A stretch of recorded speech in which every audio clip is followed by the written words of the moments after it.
కొండాపూర్లో 10 కోట్ల ప్రభుత్వ భూమి స్వాధీనం.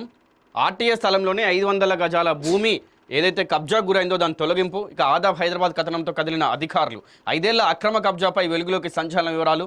అక్రమ అధికారులపై చర్యలు తీసుకోవాలని చెప్పి డిమాండ్. సార్ చూద్దాం, ఏదైతే ఈ ప్రభుత్వ భూమి ఉందో దాంట్లో ఒక సైడ్కి ల్యాండ్ మొత్తంలో కూడా ఒక సైడ్కి ఒక 500 గజాలు ఈయన కబ్జా చేసుకొని ఈయన ఇసుక దందా, ఇటుక దందా, సిమెంట్ దందా అక్రమంగా ఈయన చేస్తూ ఉంటే అక్కడ ఉన్నటువంటి అధికారులు ఈయనకు తొత్తులుగా మారి అటు సైడ్ కూడా చూడకుండా అయిపోయారు. మొన్న మన ఆదాబ్ హైదరాబాద్లో మనం ఒక డీటెయిల్ ఆర్టికల్ రాసినాం. సో దానికి అధికారుల నుంచి వెళ్ళి స్పందన వచ్చింది. చూద్దాం ఒకసారి. ఆర్టీఏ స్థలంలోని 500 గజాల భూమి కబ్జా తొలగింపు. ఆదాబ్ హైదరాబాద్ కథనంతో కదిలిన అధికారులు 5 ఏళ్ల అక్రమ కబ్జాపై వెలుగులోకి సంచలన వివరాలు. అక్రమ అధికారులపై చర్యలు తీసుకోవాలని చెప్పి డిమాండ్. 5 ఏళ్ల నుంచినే ఈ కబ్జా పాల్పడిండు. ఆ కబ్జా ఏదైతే ఉందో అది దాని దగ్గరికి ఎవరన్నా పోయినా కూడా వాళ్ళకి ఎంతో కొంత మామూలు ఇచ్చా ఏదో ఒకటి చేసి ఇట్లా అయినే బహిరంగంగా అది ఏడనో మరి ఊరవతల అట్లేం లేదు. ఇక హైదరాబాద్ నగరంలోని కొండాపూర్ ప్రాంతంలో కోట్లాది రూపాయల విలువైన ప్రభుత్వ భూమి కబ్జాకు గురైన వ్యవహారం తీవ్ర చర్చనీయాంశంగా మారింది.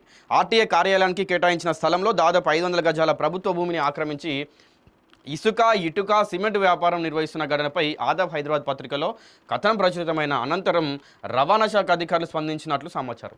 ఇక అయితే లాస్ట్ టైం మనం రాసినటువంటిది ఆర్టికల్ ఇది.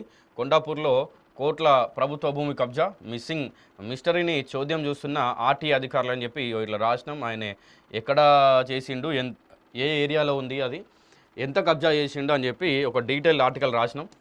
కళ్ళ ముందే దాదాపు 500 గజాల్లో వ్యాపారం నడిపిస్తూ ఉన్నాడు, ఏదైతే ఇసుక, ఇటుక, సిమెంట్ దందా. ఇక అధికార వర్గాల సమాచారం ప్రకారం దాదాపు 10 కోట్ల విలువైన ఈ భూమిని కొంతకాలంగా అక్రమంగా వినియోగిస్తూ ఇసుక, ఇటుక, సిమెంట్ వ్యాపారం సాగిస్తున్న వ్యక్తి నుంచి అధికారులు ఈ స్థలాన్ని తమ ఆధీనంలో తీసుకున్నారు. గత 2 రోజులుగా కబ్జా చేసిన ప్రదేశానికి ఏర్పాటు చేసిన గేట్లకు తాళాలు వేసి ఉండడం స్థానికంగా చర్చకు దారితీస్తుంది. ఇంకా 5 ఏళ్లకు పైగా ప్రభుత్వ భూమిని యథేచ్ఛగా వినియోగించిన వ్యక్తులపై ఇప్పటి వరకు ఎలాంటి చట్టపరమైన చర్యలు తీసుకున్నారనే అంశంపై స్పష్టత లేకపోవడం పలు అనుమానాలకు దారితీస్తుంది. ఇంకా అంతేకాకుండా ఈ ఆక్రమణ వెనుక అధికారుల సహకారం ఉందా, సంబంధిత శాఖ నిర్లక్ష్యమేనా అనే ప్రశ్నలు ఇప్పుడు దీన్ని గట్టిగా వినిపిస్తూ ఉన్నాయి.